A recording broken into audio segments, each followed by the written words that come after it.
Morning. Welcome to a new week. We're going to continue with poetry this week, which I'm sure you will be really pleased about because you have been so enthusiastic sending in your poems and we've loved seeing them. So well done. Today we're going to be looking at a more traditional poem. Um, I think most of you will have heard about it or before. It's called The Owl and the Pussycat, and it's written by somebody called Edward Lear. And we're going to be thinking about some of our reading objectives today. So these are some of the things that you may well be doing in today's lesson.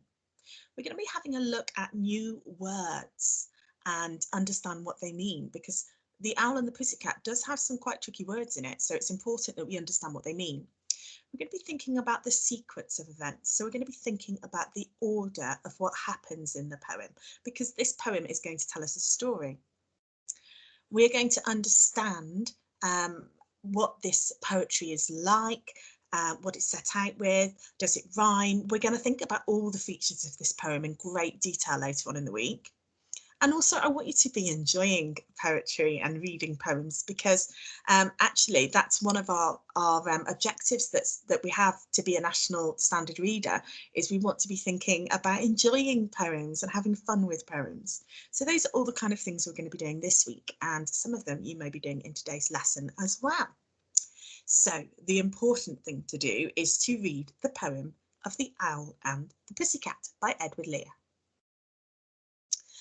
The Owl and the Pussycat. The Owl and the Pussycat went to sea in a beautiful pea green boat. They took some honey and plenty of money wrapped up in a £5 note. The Owl looked up at the stars above and sang to a small guitar. Oh, lovely Pussy, oh, Pussy, my love. What a beautiful pussy you are, you are, you are. What a beautiful pussy you are. Pussy said to the Owl, you elegant fowl, how charmingly sweet you sing. Oh, let us be married, too long we have tarried, but what shall we do for a ring?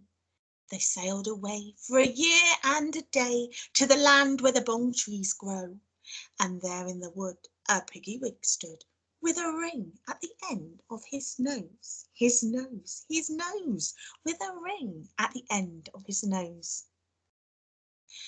Dear pig, are you willing to sell for 1 shilling your ring? Said the piggy. I will. So they took it away and were married next day by the turkey who lives on the hill. They dined on mince and slices of quince, which they ate with a runcible spoon, and hand in hand on the edge of the sand, they danced by the light of the moon, the moon, the moon. They danced by the light of the moon. It's such a lovely story, which is written in this poetry format, and it really is a lovely, lovely poem. So let's have a think about some of those words which we might not know the meaning of. This is a lovely word here, elegant. If somebody is elegant, that means that they are quite graceful or pleasing in the way that they look, very stylish, or it could be in their manner. So the way that they act is very elegant. It's a lovely, lovely word. If you're elegant, you're very stylish. Here it says fowl, and this means any kind of bird. So here they're calling, the cat is calling the owl an elegant fowl. So he's saying, oh, you're such a stylish bird. Then we've got the word tarried, and they talk about this when they talk about going to get married. They say, too long we have tarried. And tarried is delayed. So if you've delayed something that you should have done ages ago, or you've dawdled over something. So if you took a long time getting your shoes on in the morning, you might have your mum or your dad or somebody at home saying, stop dilly-dallying or stop dawdling. And tarried is another kind of way of saying that. So they've waited too long for something that they should have done. The bong tree. Now, the bong tree, there is a little bit of two ways of looking at the bong tree. Some people believe that Edward Lear made it up, And so you can imagine this amazing tree that you like. And other people have made a bit of a guess about what kind of tree it could be. And they've made a bit of a guess. So we're not quite sure, but it might be quite nice to imagine that it's a completely new tree. And then we could think about what that might look like. A shilling is an old coin that we used to have. Here is a picture of a shilling. And this is George VI, who was the king at the time that the shilling was used. So that's a shilling. Quince. Quince is a strange type of fruit. This is it here. It looks a little bit like a pear, but I'm wondering if anybody's ever tried any quince. I haven't. And then we've got runcible. This is what they are describing the spoon like. And here is a runcible spoon. And the reason it's called a runcible spoon is because it's a mixture of a spoon. Can you see the spoon outline here? And a fork.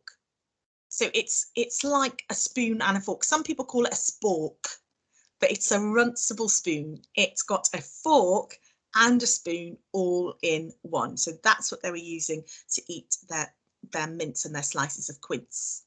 So elegant means stylish. Fowl is a chicken. Tarid is when you've delayed something. Bong tree we think is the tree that he's made up.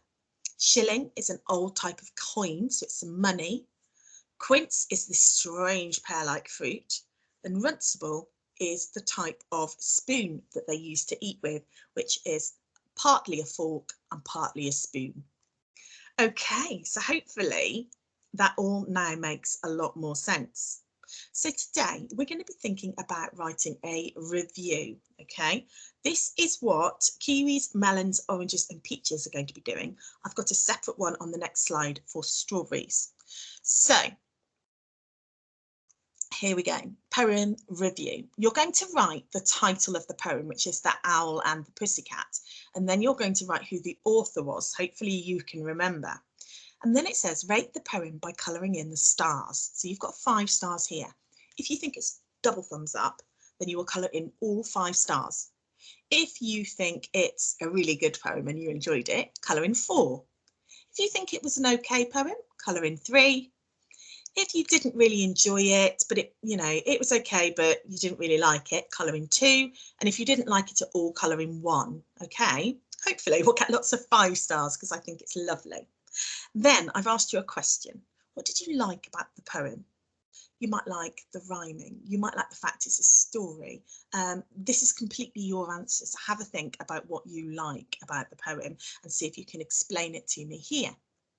Then I want to know your favourite words or phrases. Now, this could be something that repeats, or it could be some of the rhyming patterns that you like, or it could be one of those new words that we've learnt about and you just think it's a great word because you didn't know what it meant and now you do. Then, what kind of person would enjoy this poem? Is it purely just for children? And if it is for children, how old do you think a child needs to be before they understand the story? Or is it for everybody? Do you think adults would enjoy it as well? Have a little think and write the answer for me. Then I've asked you to sequence the story within the poem by drawing pictures in the 4 boxes below. So you've got to think a way of splitting up the story into 4 parts. So we know there's an owl and a pussycat and they travel away. We know that they go, that they like each other.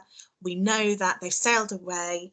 They want to be married, but they haven't got a ring. They find the piggy wig, they borrow his ring, and then they go and they get married by the turkey who lives on the hill, and then they're dancing in the moonlight. So you've got to pick what you think are the 4 most important parts of that poem to show the sequence of the stories. So you need to have them in order. So the first part of the story will go here, the second part of the story will go here, the third part of the story will go here, and the 4th part of the story will go here.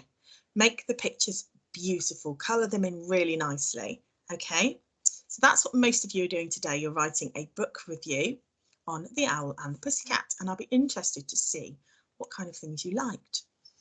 If you're in strawberries, you're also doing a lot of the same things, but you are going to write the title of the poem and the author. You're going to colour in the stars.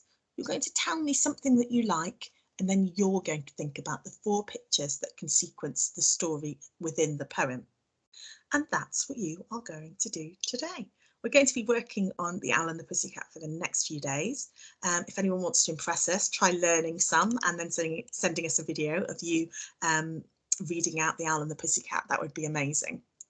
Okay, enjoy this lesson and I will see you